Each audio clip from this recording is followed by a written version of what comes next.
I mean वरुण साहेब. अरे काय चाललंय काय दुर्गेश? मधनच दादा म्हणतोयस, मधनच साहेब म्हणतोयस. नेमकं काय म्हणायचं ते ठरव ना एकदा व्यवस्थित. बरं चल ते जाऊ दे. मला सांग तुझी परीक्षा कशी झाली? सगळे पेपर्स व्यवस्थित गेले?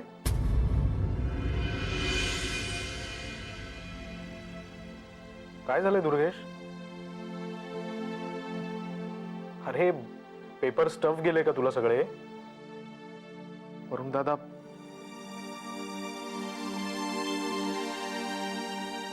मी तुम्हाला दिलेला शब्द नाही पाळू शकलो. मी माझा शेवटचा पेपर नाही देऊ शकलो. काय दुर्गेश, तुला काहीच कसं वाटत नाहीये रे हे बोलताना? अरे तुला तुझ्या अभ्यासासाठी, त्या परीक्षेसाठी 1 महिन्याची सुट्टी दिली होती मी, आणि तीही उदय काकाचा संपूर्ण विरोध असताना. शी, तुला हे बोलताना सुद्धा काहीच कसं वाटत नाहीये. तेच कळत नाहीये मला. वरुण दादा, माझ्या शेवटच्या पेपरच्या अगोदर माझ्या ताईचा ऍक्सिडेंट झाला.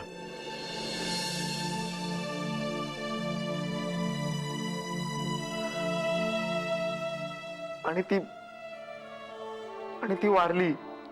काय? हो no Durgesh, I am really very sorry for this. मला खरंच खूप वाईट वाटतंय तुझ्या ताईबद्दल. हल्ली कधी कधी मला खरंच कळत नाही. म्हणजे बघ ना, नेहमी चांगल्या माणसांची नियती अशी का परीक्षा घेत असते? खरंच कळत नाही. आता बघ ना, आमच्याही घरात अशीच नुकतीच एक वाईट घटना घडली. का? काय झालं? अरे माझ्या धाकट्या भावाच्या बायकोची मोठी बहीण मुंबईला असायची. आता नुकतीच 15 दिवसांपूर्वी तीही अशीच ऍक्सिडेंट मध्ये गेली. निव्वळ योगायोग.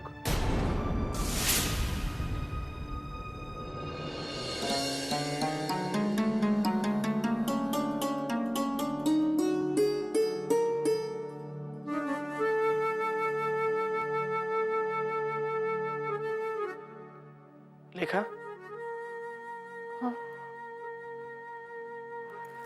काय झालं लेखा? तुझा चेहरा इतका पडलेला काय?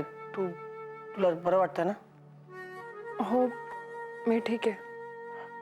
तू सकाळपासून काही खाल्लंयस का? मी आणू का तुझ्यासाठी काही? नाही, नको. मला काही नको.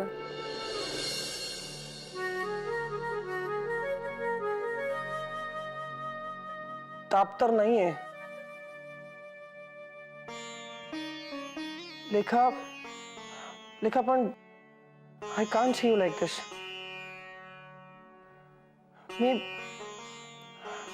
मी तुला नाही बघू शकत लेखा अशा अवस्थेत.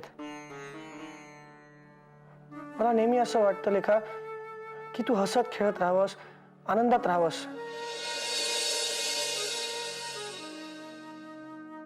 मला माहितीये मी बऱ्याचदा विनाकारण तुझ्यावर ओरडतो, पण मी आता ठरवलंय मी तुला अजिबात ओरडणार नाहीये. किती काळजी घेतात यश माझी, किती प्रेम आहे त्यांचं माझ्यावर. आणि मी यशना काहीही होऊ देणार नाही. नाही जाऊ देणार मी त्यांना. मी आलोच.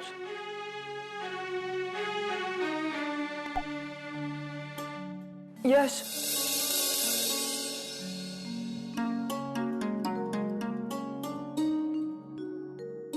यश, मी तुम्हाला कुठेही जाऊ देणार नाही. तुम्हाला काहीही होणार नाही. मी तुम्हाला नाही जाऊ देणार. लेखा, असं काय करतेस? अगं मी कुठे जाणार आहे आणि मला काय होणार आहे? हा, हे बघ, मी एकटा कुठेही जाणार नाहीये. आपण दोघेही हनीमूनला जाणार आहोत. काय? हनीमून? हो. यश, माझी जायची इच्छा नाहीये. म्हणजे आपण हनीमूनला जाणं कॅन्सल केलं तर? म्हणजे आपण गेलोच नाही तर चालेल?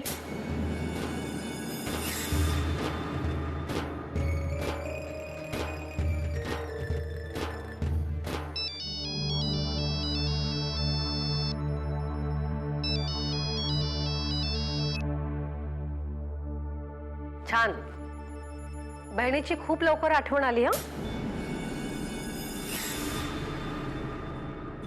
एवढ्या दिवसानं का असना पर आठवण आली हे महत्वाचं आहे का नाही? मी कशीही असले तरी तुला काय त्याचं? अगं ताई माझं ऐक तरी. मी तुझं काहीही ऐकणार नाही. मी खूप रागावले तुझ्यावर. हे बघ तुझा राग काढायसाठीच फोन केलाय. तुझ्या घरला येतोय मी. काय? खरंच? इथं आपल्या घरी नवग्रह शांतीची पूजा ठेवली मी. म्हटलं त्याचं आमंत्रण स्वतः जातीनं जाऊन द्यावं तुम्हाला. तू खरंच या इथे येतोयस? अरे माझा विश्वासच बसत नाहीये. पण हे बघ, या वेळेला अजिबात कॅन्सल करायचं नाही हं. ताई माझा सबूत आहे तुला. 101% येतो आता. पण तू कधी येतोयस मला प्लीज आधी कळव. म्हणजे मग मी तुझ्या आवडीचं सगळं करून ठेवेन. जे तुला आवडेल ते करून ठेव. आणि काय ग ताई, घरातली बाकीची मंडळी कशी आहेत? म्हणजे भाऊजी वगैरे? ते काय होते तसेच आहेत. त्यात काही बदल नाहीये. बरं मला सांग की आपल्याकडचे सगळे कसे आहेत? इथं बी समधी छान, जशी आहेत तशीच. मग ही पूजा कशा करता? येत आहे आता प्रत्यक्ष भेटतोय ना व, मग समोर आल्यावर बोलायला काहीतरी ठेव की. का समजा फोनवरच बोलायचं? हो की. खरंच तू कधी येतोयस ना असं झालंय मला. मला तुला खूप काही सांगायचंय. निघण्याआधी फोन करतो तुला. हा ठेवू का? बरं.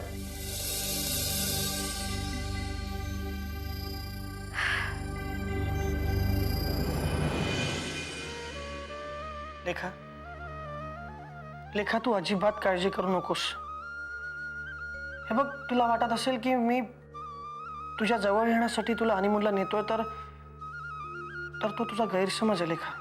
नाही नाही, तसं नाही म्हणायचं मला. पण यश, ताईचं आत्ता असं झालंय आणि आपण लगेच हनीमूनला जायचं नाही, मला पटत नाहीये. मला नाही बरं वाटत आहे. लेखा, तुला बरं वाटावं म्हणूनच मी तुला माझ्याबरोबर नेतोय ना. आणि यात माझा कुठलाही स्वार्थ नाहीये. यश प्लीज, तुम्ही पुन्हा पुन्हा तेच तेच नका ना बोलू. मला वाईट वाटतं. बरं, मी नाही बोलणार. पण मी तुला हनीमूनला नेणार आहे and that is final. Okay? Yash, पण तिथे जाऊनही माझं मन कशात लागणार नाही. उलट तुमचा मूड खराब होईल.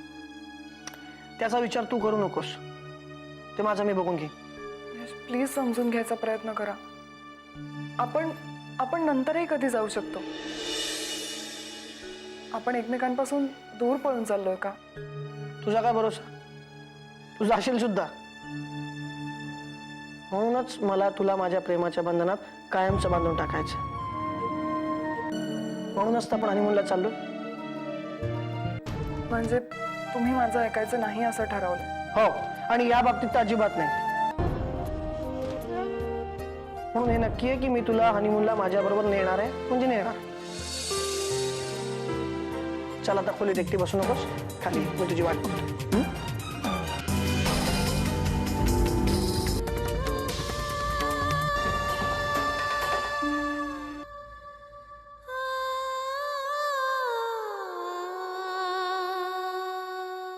मी यांना आता कसं पटवून देऊ की मी का नाही म्हणते?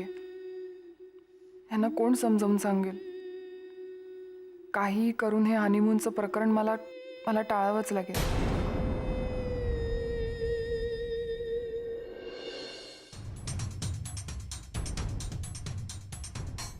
वरुण साहेबांच्या लहान भावाची बायको, तीही मुंबईचीच. तिचीही मोठी बहीण ॲक्सिडेंटमध्ये गेली. म्हणजे ती मुलगी लेखाताई तर नाही?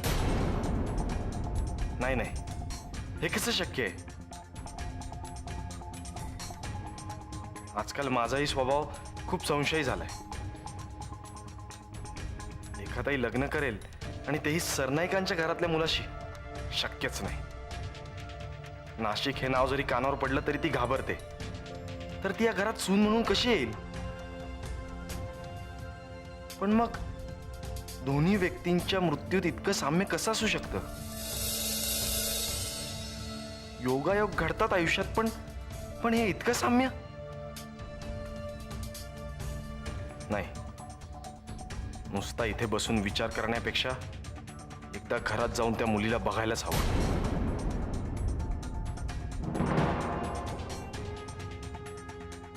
पण काय सांगून घरात एंटर करणार? काय म्हणणार? तुमच्या सुनेला भेटायचंय? हाकलून लावतील घरातले. शी, सगळा माझाच मूर्खपणा आहे.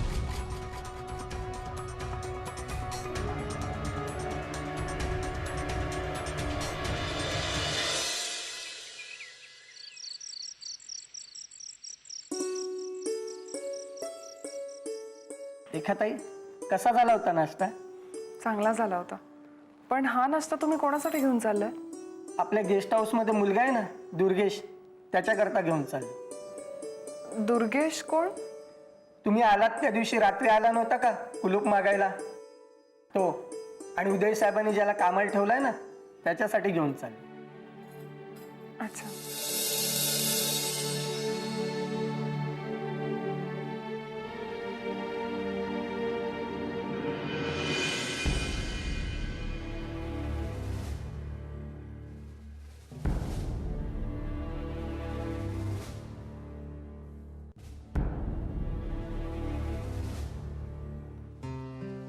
चला दुर्गेश साहेब, लवकर चहा नाश्ता करून घ्या आणि मला मोकळं करा. हो, आता घरात माणसं वाढली, त्यामुळे कामही वाढली. काय झालं? तुम्ही गप्प का? नाही, काही नाही. तुमचं मन लागत नाहीये का इथे? असं होणारच. हो, आपल्या घरच्या माणसांपासून दूर राहिल्यावर माणसाचं मन रुळायला वेळ लागतोच. चला, चहा नाश्ता करून घ्या. मी आलोच. श्याम काका, एक मिनिट. श्याम काका, तुमच्या नवीन सूनबाई मुंबईच्याच ना? हो का? काही नाही, सहजच. त्यांना कधी इकडे पाहिलं नाही ना अगोदर, म्हणून विचार. हो, ती एक गंमतच आहे. आमचे यश दादा एक दिवस अचानक त्यांना घेऊन घरी आले आणि म्हणाले, काका, ही तुमची सून.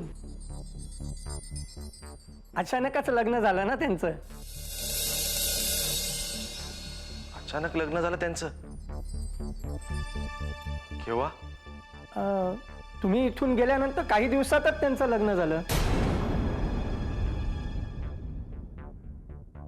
श्याम काका, मी असं ऐकलंय की त्यांच्या बहिणीचा ऍक्सिडेंट झाला होता. हो, गेल्या बिचारे. आमच्या सूनबाई देखील त्या धक्क्यातून अजून सावरलेल्या नाही. काय नाव?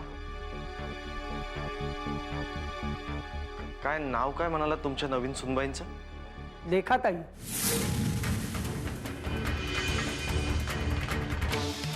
हां, तुम्ही लवकर चहा नाश्ता करून घ्या. मी आलोच.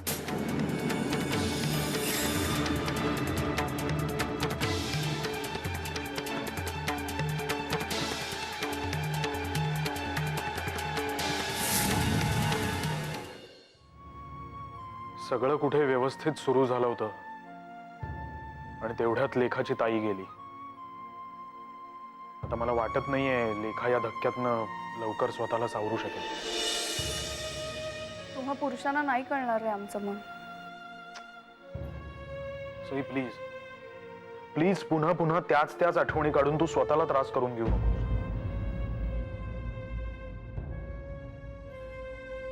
माझं दुःख खूप छोटं होतं रे. जे लोक मला सोडून गेले ते माझे कुणीच नव्हते. लेखाची ताई तर तिच्या आईच्या जागी, किती वाईट वाटलं असेल तिला. सई, अगं म्हणूनच आम्ही हा त्यांच्या हनीमूनचा घाट घातलाय. कारण यशला असं वाटतंय की तिकडे गेल्यावर तरी ती हे सगळं विसरेल. येऊ का? लेखा ये की विचारतेस काय त्यात? झाली सगळी तयारी? नाही. अगं मग कधी करणार आहेस?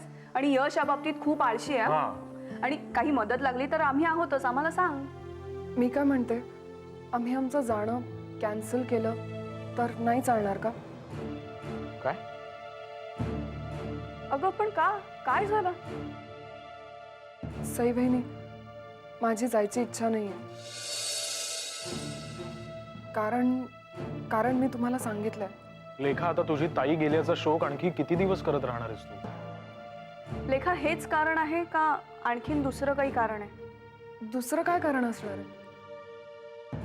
माझीच जायची इच्छा नाही, पण यश ऐकायलाच तयार नाही. तुम्ही दोघं प्लीज त्याला समजवायचा प्रयत्न करा ना. अजिबात नाही. यशचं म्हणणं बरोबरच आहे. आणि लेखा, आम्ही जे काही करतोय ते तुझ्याच चांगल्यासाठी करतोय ना. हा, आणि लेखा, आय एम व्हेरी सॉरी, पण या बाबतीत मी तुझं काहीही ऐकणार नाही. हे बघ, आता हे सगळं लवकरात लवकर विसर आणि जायच्या तयारीला लाग. हो, मी येते.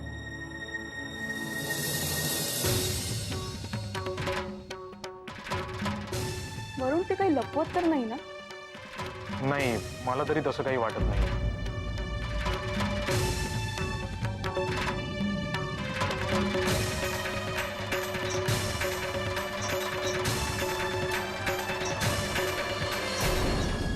माझ्या ताईचं नाव लेखा आणि सरनाईकांच्या नवीन सुनेचं नाव पण लेखाच. तिच्या ताईचा ऍक्सिडेंट मुंबईत होऊन तिचा मृत्यू होतो आणि दुर्गा ताईचाही ऍक्सिडेंटच होतो. हा निव्वळ योगायोग कसा असू शकेल? आणि योगायोग मानला तरी दोघींचंही नाव सारखं कसं असू शकेल? याचा सोक्षमोक्ष लावायलाच हवा. कोणत्याही परिस्थितीत मला सरनाईकांच्या सुनेला भेटावंच लागेल. पण कसं? त्यांच्या घरात काय म्हणून प्रवेश मिळवायचा?